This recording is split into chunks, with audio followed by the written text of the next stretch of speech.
जिंदाबाद जिंदाबाद जिंदाबाद आदिवासी एकता जिंदाबाद जिंदाबाद जिंदाबाद बिरसा मुंडा करे पुकार बोल गुलाम बिरसा मुंडा करे पुकार बोल गुलाम बंदर रद्द करा वाळवंट बंदर रद्द करा ना लोकसभा ना विधानसभा सबसे ऊंची ग्राम सभा ना लोकसभा ना विधानसभा सबसे ऊंची ग्राम सभा। तर आदिवासींना आता अधिकारांची लढाई देखील करावी लागेल। यासारखे आपले अधिकार दिवस असो, आपल्या जयंत्या असो, या स्वरूपामध्ये समाज एकत्र करून जागृत करावा लागेल आणि अधिकाराच्या लढाईमध्ये सामील करावा लागेल। तर आता डहाणू स्टेशनपासून आता ही रॅली सुरू होईल 13 सप्टेंबर आदिवासी अधिकार दिनाची। तर सर्वांना आंतरराष्ट्रीय आदिवासी अधिकार दिनाच्या खूप खूप शुभेच्छा। तर अशा प्रकारे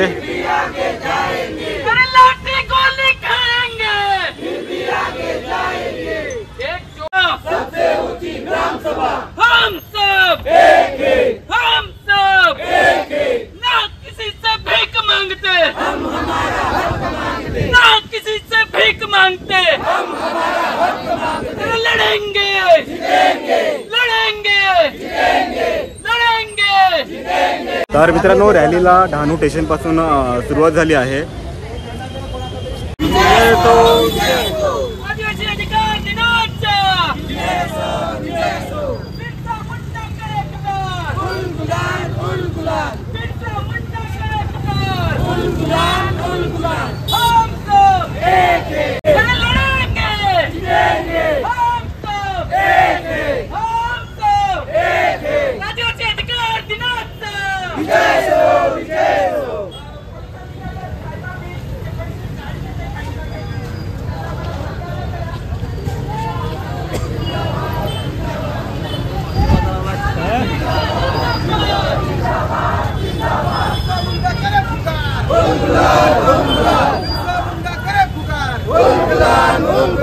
घंटा मामा करे पुकार, घंटा मामा करे पुकार,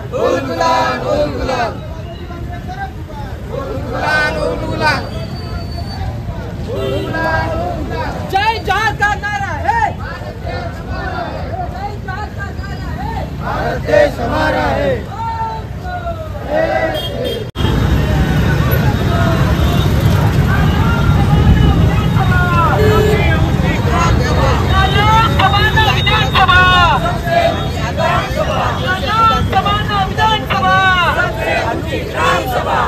आदिवासी अधिकार दिनाचा आदिवासी अधिकार दिनाचा।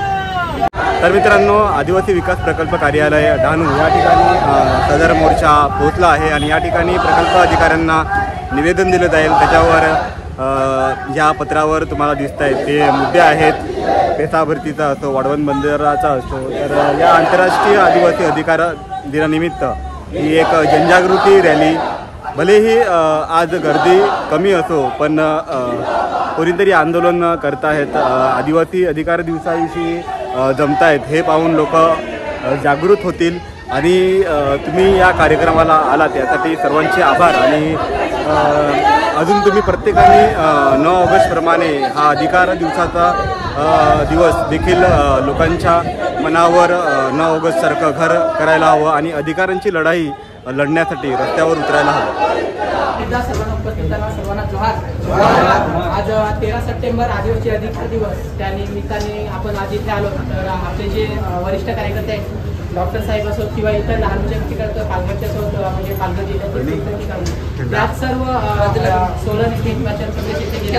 तर आज आपण आपलं जे आदिवासी कार्यालय आहे, आदिवासी विकास प्रकल्प, जिथून सर्व योजना असो, नोकऱ्या असो, त्या सर्व याच्याकडे असतात आणि त्या दाद मागण्यासाठी किंवा आम्हाला अधिकार आहेत, आम्हाला हे अधिकार दिलेले आहेत, ते तुम्ही का देत नाही आहेत किंवा पैसा भरती करत नाहीत, असे अनेक मुद्दे आहेत। तर ते घेऊन आज आपण इथे आलेलो आहेत आणि प्रामुख्याने एक घोषणा माझी जोरात मला द्यायची होती आज, का पोलीस इथे मोठा बंदोबस्त करून आलेले आहेत। साहेब तुमचं आभार आहे की तुम्ही अशा गोष्टींसाठी आलेत, पण एक गोष्ट आमची आदिवासींची ऐकून घ्या तुम्ही, का जेव्हा तुमच्याकडे अन्याय येतो, आदिवासी तुमच्या दारात येतो, तुमच्याकडे झालेल्या अन्यायाची दाद मागतो, तेव्हा तुम्ही काय करता? तो एकटा असतो, गरीब असतो म्हणून तुम्ही त्याला हाकलून काढता. ही सत्य परिस्थिती आहे पोलिसांचो. तुम्ही हे शुभेच्छा देतोय आणि आज आपण इथे आपल्या अधिकारासाठी आलेलो आहेत. आपले आपण बिरसा मुंडाची पण पोरं आहेत. तर आपण बिरसा एक आपण जयपालसिंह मुंडाला पण ते पण विचारधाराने चालतोय आणि बिरसा मुंडाच्या पण विचारधाराने आपण जयपालसिंह मुंडा जिंकलं तर मी असं सांगतोय की जे आंदोलन आहे ते कायदेशीर जाणं त्याची पण आपली चालू आहे आदिवासींना. आणि जर कायद्याने नाही झालं तर बिरसा मुंडा आपल्यामध्ये रस्ता आहे, दोन्ही रस्ते आपल्याकडे आहेत. असं काय बोलणार मी सर्वांना आज 13 सप्टेंबर अधिकार दिनाच्या शुभेच्छा देतो माझ्याकडनं आणि 2 सोलोवन इथे जाऊन जोहार, जय हिंद.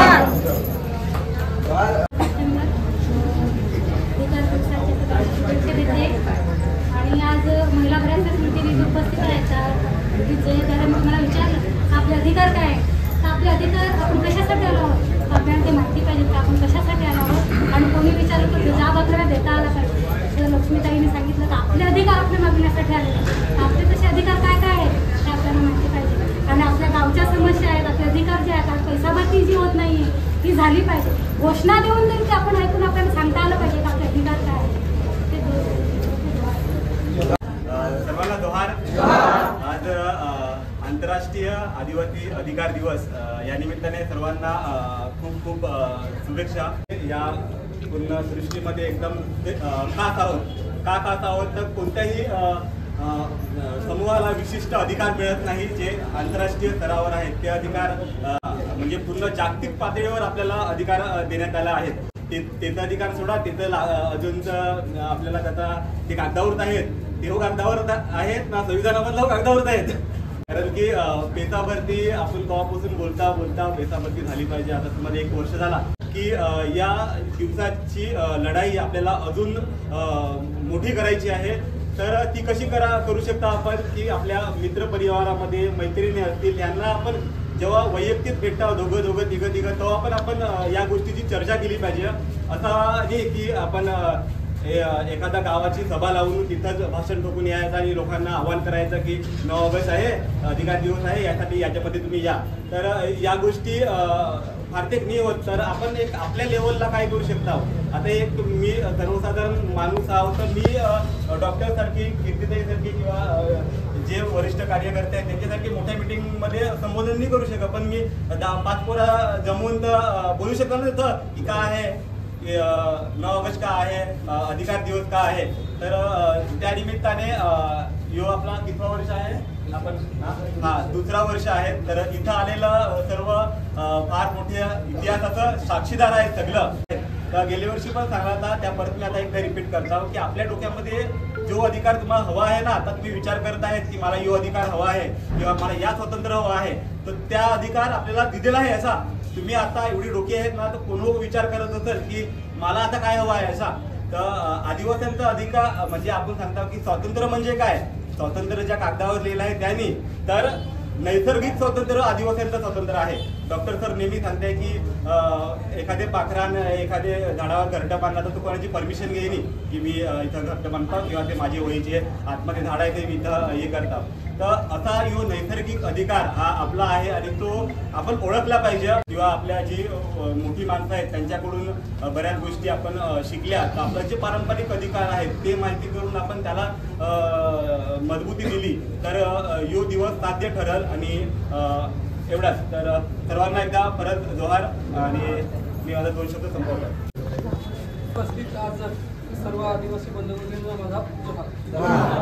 आज जागतिक आदिवासी अधिकार दिवसानिमित्त आपण प्रकल्प ऑफिसला आलेले आहे.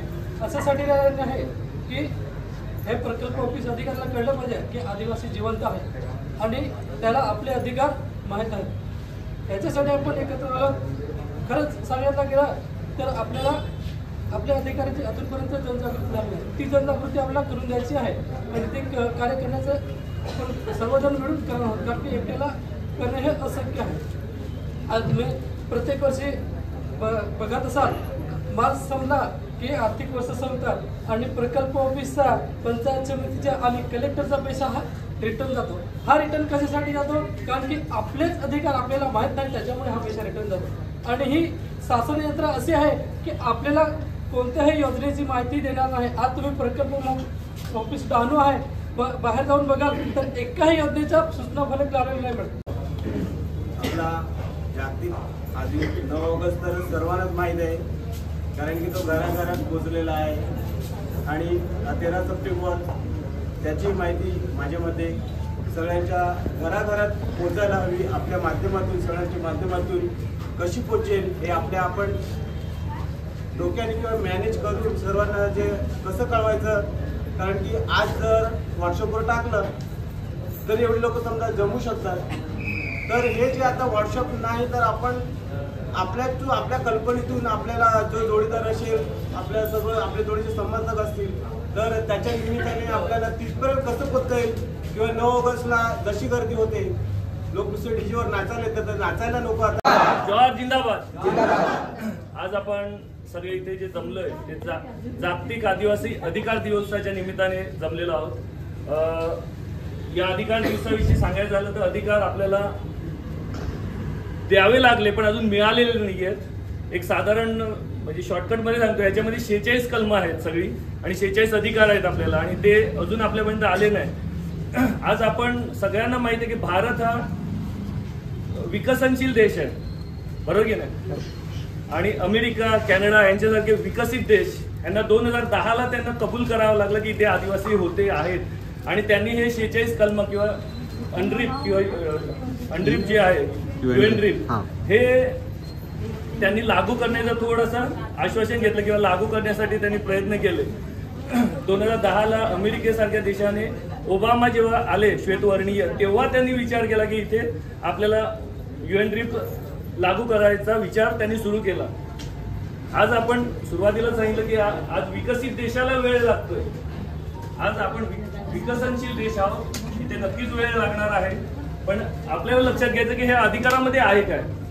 अधिकारामध्ये महत्वाचं काय आहे तर संस्कृती जतन केली पाहिजे. आपण सगळे आदिवासी एकता परिषदचे पाईक आहोत आणि आपण त्या दृष्टीने प्रयत्न करतोय. पण हे गावागावात समजवलं पाहिजे आपल्याला का आपली संस्कृती जपली पाहिजे आणि संस्कृती जपण्याचा अधिकार इकडे दिलेला आहे. सोबत समान शिक्षणाचा अधिकार आज प्रकल्प आदिवासी विकास प्रकल्पामध्ये तर या 46 कलमांमध्येच आपल्याला समान शिक्षणाचा अधिकार आहे, समान आरोग्याचा अधिकार आहे. आज आपल्यासाठी आपण बघतोय तर श्रीमंत वर्गांसाठी वेगळी सुविधा असते आणि कुठेतरी आरोग्यासाठी आपल्याला वेगळी सुविधा आहे, बरोबर की नाही. किंवा कुठेतरी आपला माणूस गेल्यानंतर त्याला कागदपत्राच्या नावाने कुठेतरी त्यांची हेळसांड होत असते, तर आपल्याला हे अधिकार माहीत नाहीये. त्याच्यानंतर आपल्याला गौण खनिज किंवा आपले जे नैसर्गिक स्रोत आहेत ह्याच्यावर सगळा आपला अधिकार आहे. ह्या कलमांमध्ये त्याचा अधिकार आपल्याला दिलेला आहे. त्याचप्रमाणे जल, जंगल, जमीन, नदी, नाले हे सगळं आपले अधिकार आहेत. आणि हे अधिकारामध्ये एका वाक्यात आपण जर विचार केला तर हे अधिकाराला सरकारला जरी यायचं झालं या अधिकारामध्ये तर आदिवासींची परवानगी घ्यायची आहे. एवढा मोठा अधिकार या अधिकारात दिलेला आहे. तर हा अधिकार आपण समजला पाहिजे, जाणून घेतला पाहिजे आणि या अधिकाराचा वापर केला पाहिजे. इथे मी नक्कीच म्हणेन, अगोदर सांगितलं की पोलीस यंत्रणा आहे तर हे कायद्याच्या चौकटीत राहून ही यंत्रणा आपल्याला कायद्याचं ज्ञान देत असते. तर अशा वेळेस त्यांनी सुद्धा ही जर वेळ घेतली थोडीशी, एक तासभर जरी तुम्ही कायद्याचं नॉलेज सामान्य आदिवासींना दिलं तर ही जी दुरावा आहे दोन समाजामधला हा नक्कीच कमी होईल. आज इथे आदिवासी एकता परिषद ही आदिवासींसाठीच आली आहे असं नाही आहे. आदिवासी एकता परिषदचा नाराच आहे प्रकृती बचाव मानव बचाव. आपण या नाऱ्यानेच जात असतो आणि हा नारा सगळ्यांनी समजून घेतला पाहिजे की हा नारा कोणासाठी आहे. आपण एक झाड वाचवतो. चिपको आंदोलन महिलांनी केलं होतं आणि त्या चिपको आंदोलनाचा प्रभाव असंख्य पडला. आज तिथे जी ही झाडं वाचली त्याचा ऑक्सिजन हे सगळेजण घेत आहेत, हे सगळ्यांना कळलं पाहिजे. तर हे अधिकार आदिवासींच्या अस्तित्वासाठी जरी असले तरी आदिवासी वर्चस्व करण्यासाठी नाहीये. तर आदिवासी या सगळ्या संबंध मानव संस्कृतीला घेऊन चालणार आहे. तर सुरुवातीला हे जे वजन आहे, अधिकाराचं वजन असेल किंवा अधिकाराच्या बाबी असतील, ह्या सगळे आपल्याला सामान्याने समजून घेतल्या पाहिजेत. ते अधिकार आपण वापरले गेले पाहिजेत. आनंद वाटतो की बरेचसे सरपंच इथे आलेत आणि दुःख पण आहे की बरेचसे सरपंच व्हॉट्सअपवर फक्त मेसेज देत असतात. पण प्रत्यक्ष त्यांचं इन्व्हॉल्वमेंट नाही. आम्ही पेसा भरतीच्या वेळेस पण बऱ्याचशा सरपंचांना आपण ते कळवलं होतं की बाबा, तर त्यांचं एकच होतं की आमचा पाठिंबा आहे, पण तो पाठिंबा दिसत नव्हता. पाठीमागे कोणी नव्हते, खूप कमी लोकांनी तो लढा लढतायत, आज पण तो लढा सुरू आहे. तर आपल्याला तळागाळातून सगळ्यांना एकत्र येऊन हे करण्याची वेळ आलेली आहे आणि आपण हा लढा नक्कीच जिंकू ही अपेक्षा आहे. कारण आपल्या बिरसा मुंडांच्या विचारांवर आपण चालत आलेलो आहोत, त्याच्यामुळे हा लढा नक्की जिंकणार आहे. पुन्हा एकदा एक घोषणा देतो, बिरसा मुंडा करे पुकार, उल गुलान उल गुलान, बिरसा मुंडा करे पुकार, उल गुलान उल गुलान. सर थोडक्यात आणि बघत आहे ते सांगायचं आहे, व्यक्त करायचं आहे. सर्वांना जोहार जोहार. पहिलं तर सर्वांना खूप खूप शुभेच्छा. आज 13 सप्टेंबर आहे, आदिवासी अधिकार दिवस आहे आणि ह्याची जाणीव आपल्याला झालेली आहे. 9 ऑगस्ट जागतिक आदिवासी दिवस हा सर्वांनाच माहिती आहे आणि त्यासाठी लोक रस्त्यावर उतरत आहे.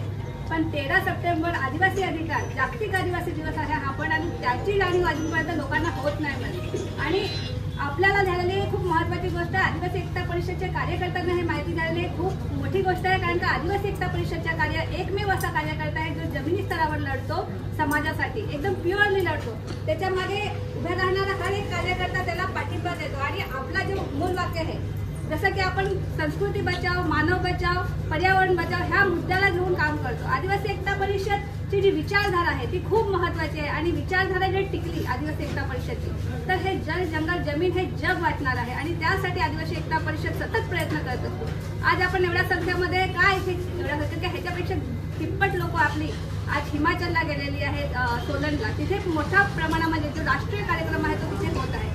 पण आपण आपला हक्क, पालघर जिल्ह्याचे जे हक्क आहे ते भेटले पाहिजे, त्यासाठी आपण इथे प्रकल्प ऑफिसला आलेलो आहे. कारण की आपले जे हक्क आहे आदिवासींचे हे प्रकल्प ऑफिसमधून आपल्याला भेटतात. आणि आज आपल्याला माहिती आहे की खाव सरकार झालेले, एकदम खाव सरकार झालेली आहे. आज पैसा भरती होत नाही, मग किती अत्याचार आपल्यावर होत आहे. ते का होत आहे? कारण का आपण जागृत नाही मत, आदिवासी समाज जागृत नाही मत. ज्या दिवशी आदिवासी समाजाचा एक युवा जागृत होईल आणि रस्त्यावर उतरेल त्या दिवशी आपल्याला आपले अधिकार मिळणार आहे. आणि जे आता अनुच्छेद 46 सांगितले आपल्याला, चेतन सरांनी सांगितले, इतर लोकांनी सांगितले, आणि हे अनुच्छेद खूप महत्त्वाचे आहे आणि त्याचा अभ्यास करणं खूप गरजेचं आहे. त्यासाठी युवा मुलांनी मुलींनी त्याचा अभ्यास केला पाहिजे आणि आपल्या स्तरावर, आपल्या गाव स्तरावर त्याच्या अंमलबजावणी केली पाहिजे, तर कुठेतरी आपण आपला अधिकार मिळवणार आहे. आणि त्यासाठी आज आपण इथे आलेलो आहोत. आणि जे पण इथे आहे, आज वाढवण बंदर होत आहे, किती मोठा नुकसान होणार आहे आदिवासी समाजाचा. त्यानंतर जी पैसा भरती आहे ती होत नाही, मग त्यामुळे युवा आपला जो आहे तो रखडलेला आहे. आज एवढी मोठी घटना पालघरमध्ये झाली आणि आपण शांत बसलेले आहे. तिकडचे जे पेरेंट्स सांगतात, जे पालक सांगतात ते शांत बसलेले. आपण बघितलं की सेंट्रल किचनमध्ये काय झालं की विषबाधा झाली आणि विषबाधा झाल्यानंतर एवढी मुलं हॉस्पिटलमध्ये गेली आणि त्या हॉस्पिटलमध्ये बघायला आपण आदिवासी एकता परिषदची कार्यकर्ता सर्व गेली होती. आपलं एक नशीब आहे का एकही मुलगा दगावला नाही. पण असं झालं असतं जर मुलं दगावले तर आज एवढा मोठा नुकसान आदिवासी समाजाला झालंय. आणि आज ही सेंट्रल किचन बंद अजून पण होत नाही. मग ही मोठी खंत आहे. का खंत आहे? कारण का आपण शांत बसलेलो आहे, अजून पण आपलं रक्त आहे ते सळसळत नाही. तर त्यासाठी उठाव झाला पाहिजे, त्यासाठी आपल्याला संघर्ष करावा लागेल आणि आपली जी अधिकाराची लढाई आहे तिला मोठ्या संख्येमध्ये आपल्याला न्यायला लागेल. हे अधिकार आहे जे आदिवासींचे आहे ते पारंपरिक अधिकार आहे. मग आपल्याला जे काय सांगतात सरकारी अधिकार, हे सर्वांची जाणीव आपल्याला केली पाहिजे. आणि आदिवासींचे पारंपरिक अधिकार जे पण आहे ते जपले आपण. जशी आपली ग्रामसभा आहे, आपण सांगतो ना लोकसभा ना विधानसभा, सबसे ऊंची ग्रामसभा. का आपण हे सांगतो? कारण का आपल्याला माहिती आहे की जे UN मध्ये सांगितलं आहे की ग्रामसभा हे सर्वात महत्वाचे आहे. कुठलीही स्कीम कितीही मोठी येईल पण जिथपर्यंत आदिवासी समाजाचे ग्रामसभेच्या तुम्हाला परमिशन नाही भेटेल तिथपर्यंत ती स्कीम तिथे राबवू शकत नाही. आणि ह्याचं महत्त्व आपल्याला आलं पाहिजे. आज काय झालेलं आहे, आपल्यामध्ये एवढी फूट पडलेली आहे की आपण खेकडे झालेलो आहे. आज आपण ह्या पक्षामध्ये त्या पक्षामध्ये जातो आणि त्याची गुलामी चाललेली आहे. जेव्हा हे पक्ष पार्टी सोडून आपण एक समाज म्हणून एकत्र येऊ, सर्व आमदार खासदार आदिवासी समाजाचे एकत्र येऊ, नक्की आपल्याला आपले जे पण मागण्या आहेत किंवा आपले जे पण अधिकार आहे ते पूर्ण होतील. त्यासाठी आपल्याला संघर्ष करावा लागेल. आणि मला वाटतं आता इलेक्शन आलेलं आहे, कुठल्याही पार्टीला सपोर्ट करत नाही, पण आपलं मत खूप महत्त्वाचं आहे. आणि आपल्याला विचार करायचे की आपल्यासोबत कोण राहील, कोण आपल्यासोबत लढेल आणि कोण आपल्याला अधिकार मिळवून देईल. अशा युवांना, आपल्याला युवतींना आपल्याला पुढे न्यायचं आहे, जो आपला अधिकार आपल्याला मिळवून देईल, तर त्यासाठी पण आपल्याला गावामध्ये जाऊन संघर्ष करावा लागणार आहे. आज छोटी छोटी गोष्टीवर आपल्याला लक्ष द्यावं लागेल, तेव्हा आपण कुठेतरी मोठी गोष्ट सफल होऊ. आज आपल्याकडे लढा सांगितला तर पिंटू आहे, त्यांनी स्थानिक लेवलवर लढा उभा केला आहे. जयेश आहे, इथली युवा आहे. आज चेतन सर आहे. हर एक वस्तूमध्ये वेगवेगळ्या ठिकाणी ते लोक काम करत आहेत. जसं चेतन सर आहे, पर्यावरणाला घेऊन खूप एकदम जागृत आहे, एवढी झाडं लावतात. हे सर्व चाललंय आदिवासी एकता परिषदेच्या माध्यमातून.